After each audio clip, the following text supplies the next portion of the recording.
Will trustee Brett Rockon please escort the candidate to the lectern?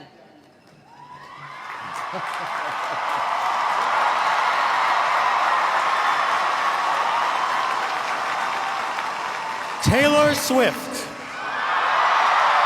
blazing singer-songwriter, producer, director, actress, pioneering and influential advocate for artists' rights, and philanthropist.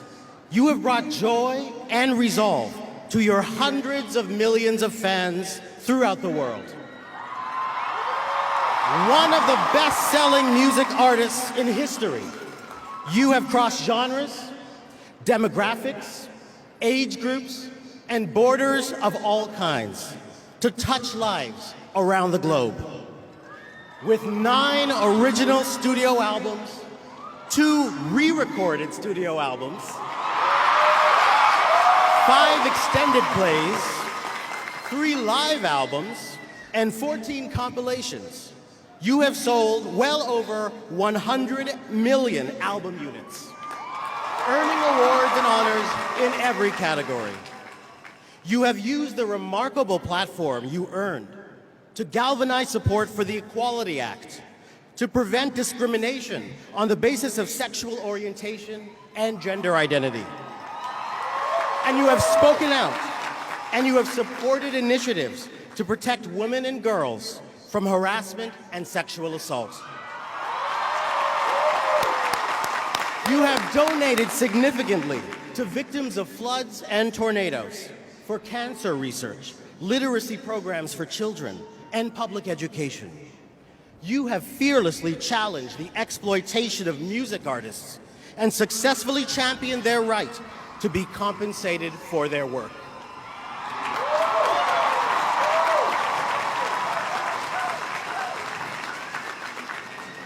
Taylor Swift.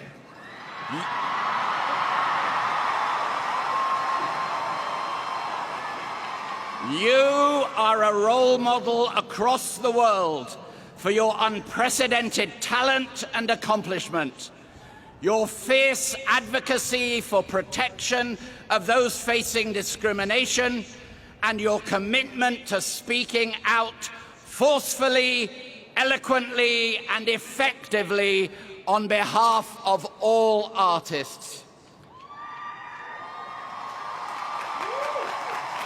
By virtue of the authority vested in me, I am pleased to confer upon you the degree of Doctor of Fine Arts, honoris causa.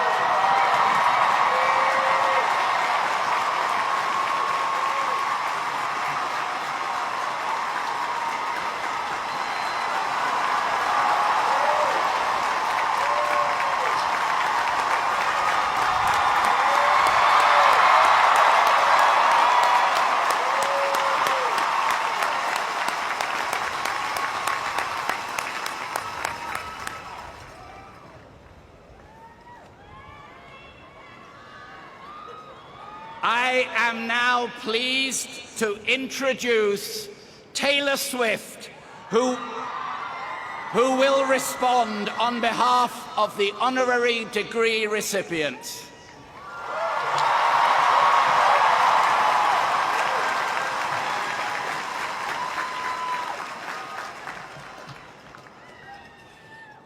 Hi, I'm Taylor.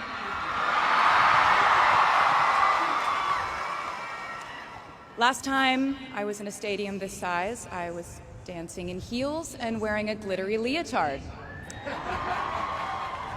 This outfit is much more comfortable. I would like to say a huge thank you to NYU's Chairman of the Board of Trustees, Bill Berkeley, and all the trustees and members of the board, NYU's President Andrew Hamilton, Provost Catherine Fleming, and the faculty and alumni here today who have made this day possible. I feel so proud to share this day with my fellow honorees, Susan Hockfield and Felix Matos Rodriguez, who humble me with the ways they improve our world with their work.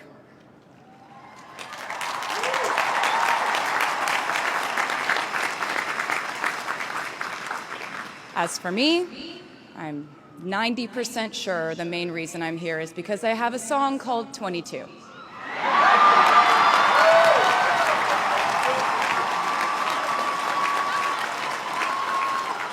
And let me just say, I am elated to be here with you today as we celebrate and graduate New York University's class of 2022.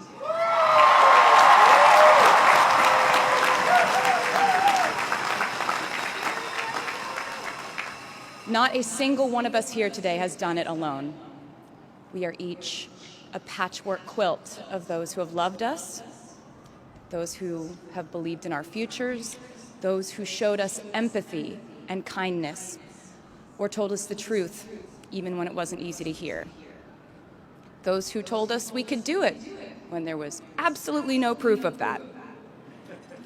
Someone read stories to you and taught you to dream and offered up some moral code of right and wrong for you to try and live by.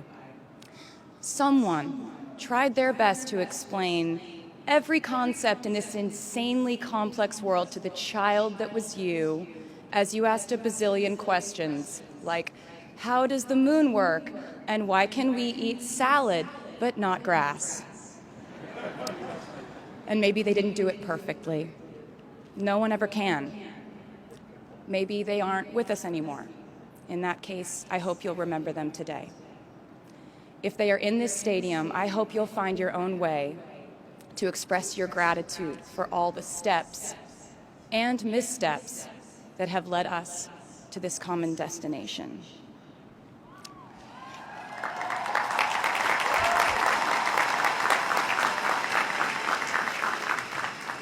I know that words are supposed to be my thing, but I will never be able to find the words to thank my mom and dad, my brother Austin, for the sacrifices they made every day so I could go from singing in coffee houses to standing up here with you all today, because no words would ever be enough.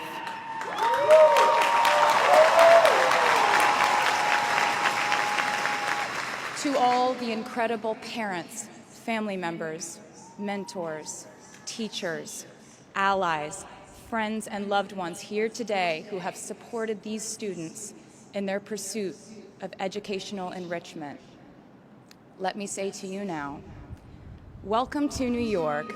It's been waiting for you.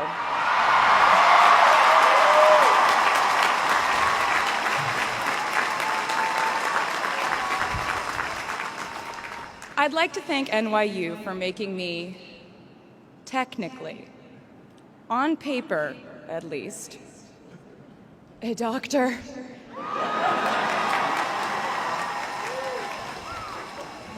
Not the type of doctor you would want around in case of an emergency. Unless your specific emergency was that you desperately needed to hear a song with a catchy hook and an intensely cathartic bridge section.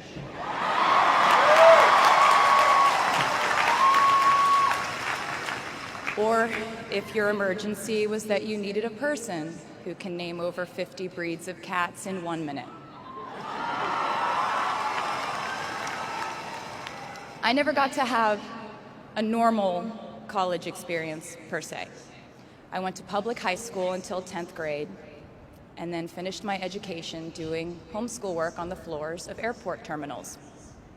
Then I went out on the road for radio tour, which sounds incredibly glamorous, but in reality, it consisted of a rental car, motels, and my mom and I pretending to have loud mother-daughter fights with each other during boarding so no one would want the empty seat between us on Southwest.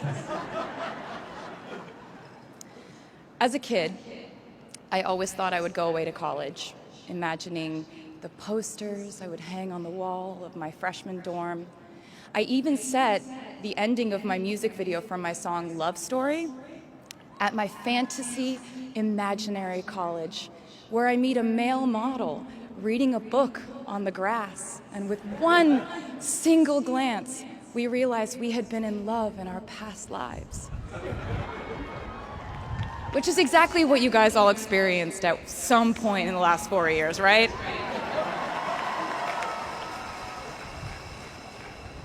but I really can't complain about not having a normal college experience to you because you went to NYU during a global pandemic, being essentially locked into your dorms and having to do classes over Zoom. Everyone in college during normal times stresses about test scores.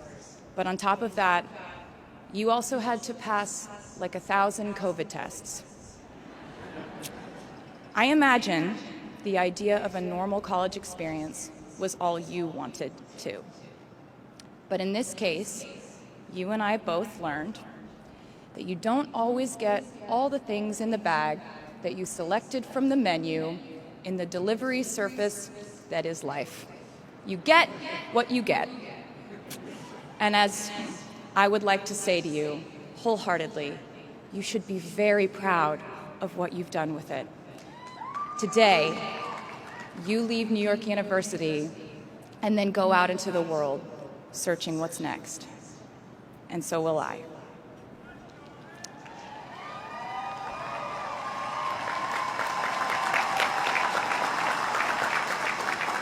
So as a rule, I try not to give anyone unsolicited advice unless they ask for it. I'll go into this more later.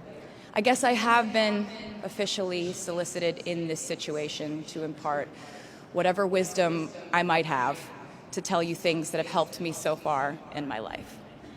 Please bear in mind that I in no way feel qualified to tell you what to do. You've worked and struggled and sacrificed and studied and dreamed your way here today. And so you know what you're doing. You'll do things differently than I did them and for different reasons. So I won't tell you what to do because no one likes that. I will, however, give you some life hacks I wish I knew when I was starting out my dreams of a career and navigating life, love, pressure, choices, shame, hope, and friendship. The first of which is, life can be heavy, especially if you try to carry it all at once. Part of growing up and moving into new chapters of your life is about catch and release. What I mean by that is knowing what things to keep and what things to release.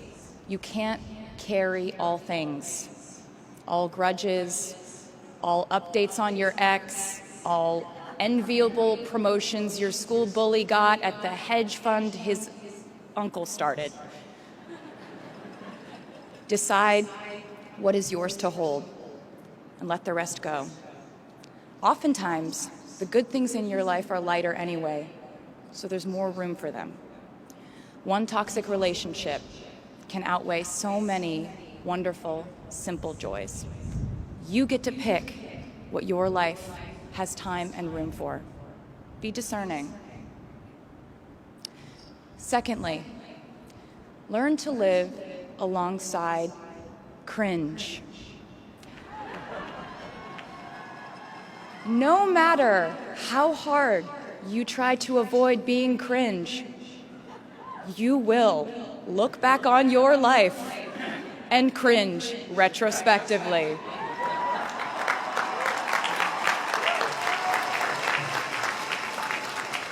Cringe is unavoidable over a lifetime. Even the term cringe might someday be deemed cringe. I promise you, you're probably doing or wearing something right now that you will look back on later and find revolting and hilarious. You can't avoid it, so don't try to. For example, I had a phase where, for the entirety of 2012, I dressed like a 1950s housewife. But you know what? I was having fun. Trends and phases are fun. Looking back and laughing is fun. And while we're talking about things that make us squirm but really shouldn't, I'd like to say I'm a big advocate for not hiding your enthusiasm for things.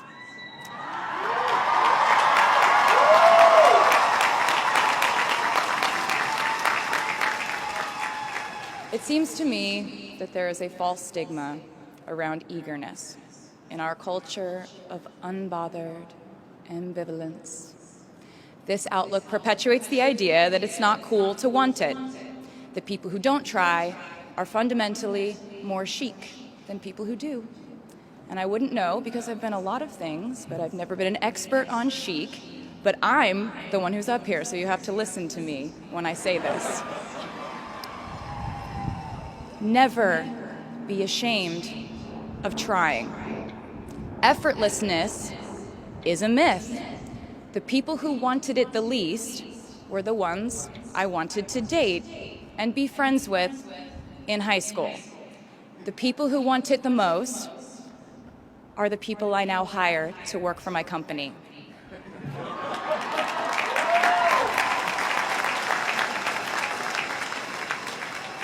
I started writing songs when I was 12, and since then, it's been the compass guiding my life, and in turn, my life guided my writing.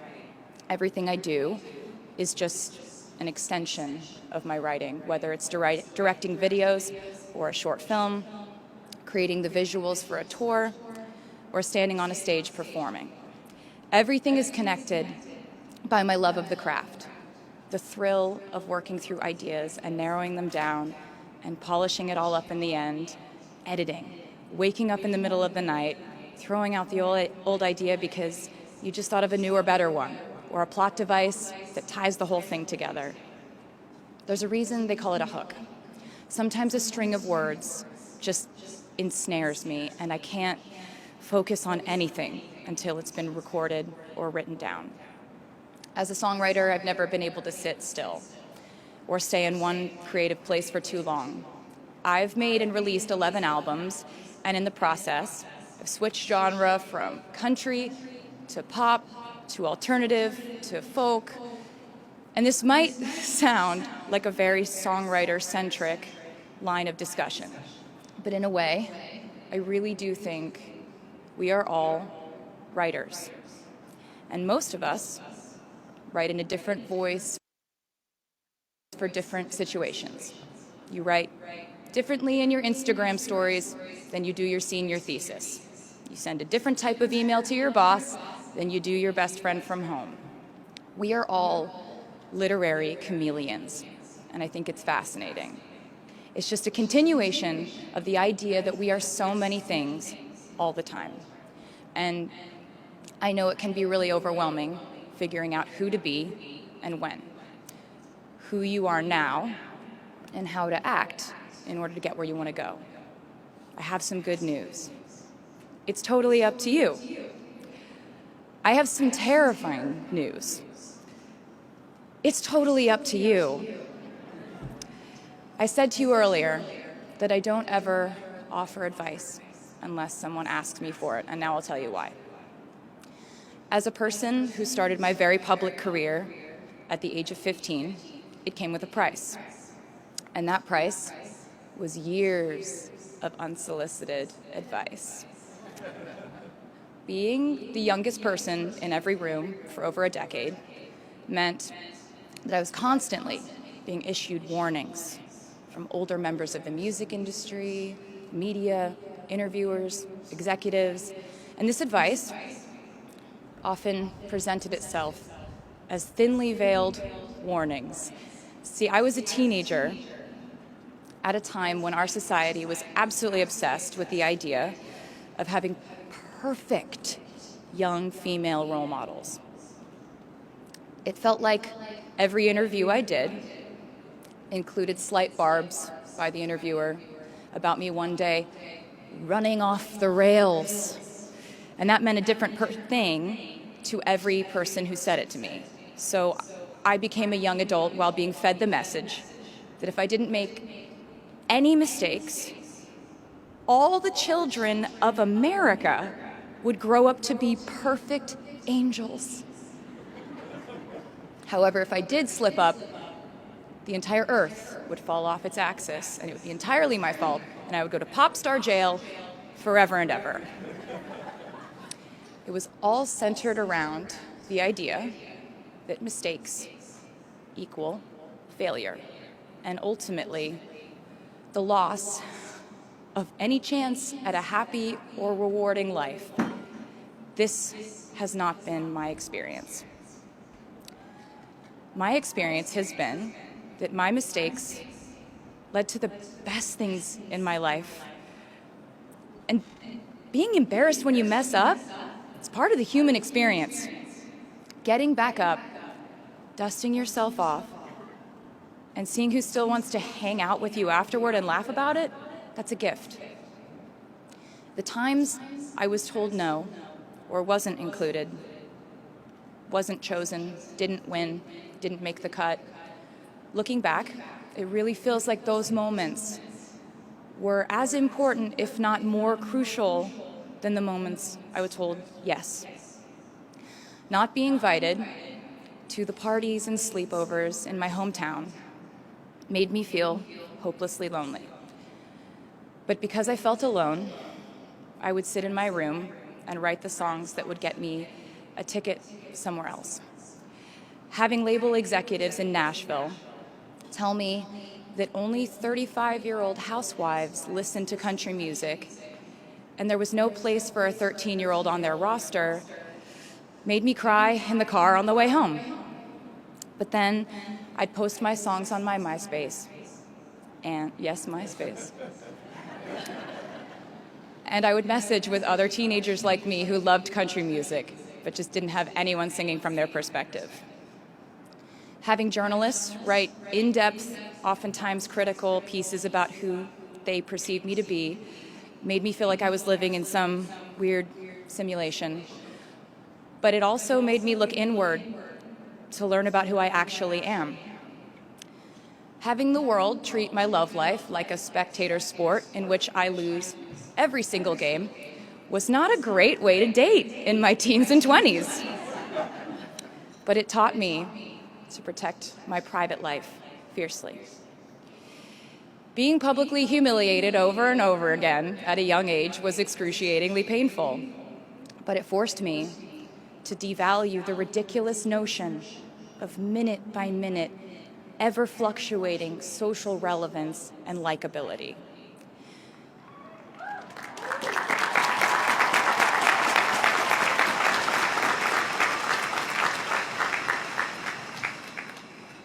Getting canceled on the internet and nearly losing my career gave me an excellent knowledge of all the types of wine.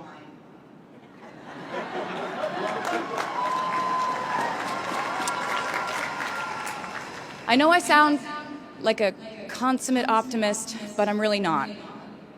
I lose perspective all the time. Sometimes everything just feels completely pointless.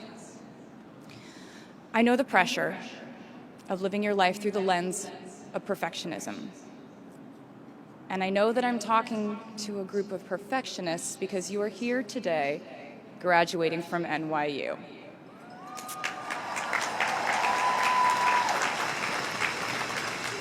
So this might be hard for you to hear.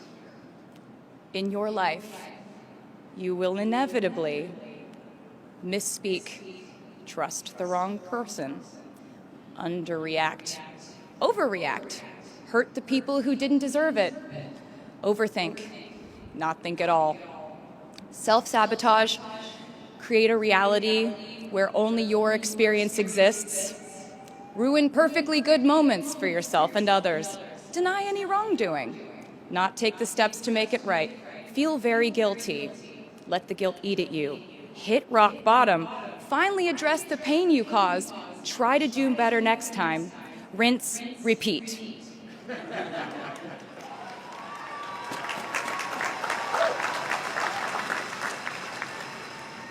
And I'm not going to lie. These mistakes will cause you to lose things. I'm trying to tell you that losing things doesn't just mean losing. A lot of the time, when we lose things, we gain things too. Now you leave the structure and framework of school and chart your own path. Every choice you make leads to the next choice, which leads to the next, and I know it's hard to know which path to take. There will be times in life where you need to stand up for yourself.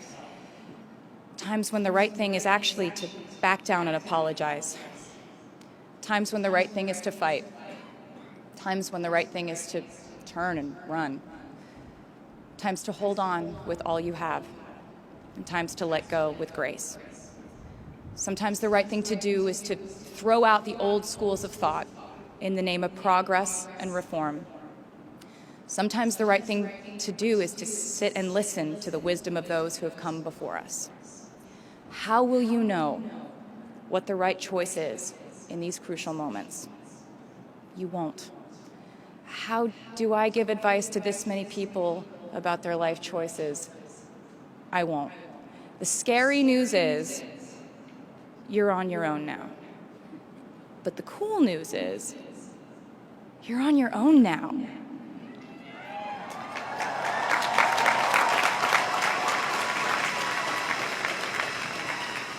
I leave you with this. We are led by our gut instincts, our intuition, our desires and fears, our scars and our dreams. And you will screw it up sometimes. So will I. And when I do, you will most likely read about it on the internet. Anyway, hard things will happen to us. We will recover. We will learn from it. We will grow more resilient because of it. And as long as we are fortunate enough to be breathing, we will breathe in, breathe through, breathe deep, and breathe out. And I am a doctor now, so I know how breathing works. I hope you know how proud I am to share this day with you. We're doing this together, so let's just keep dancing like we're the class of 22.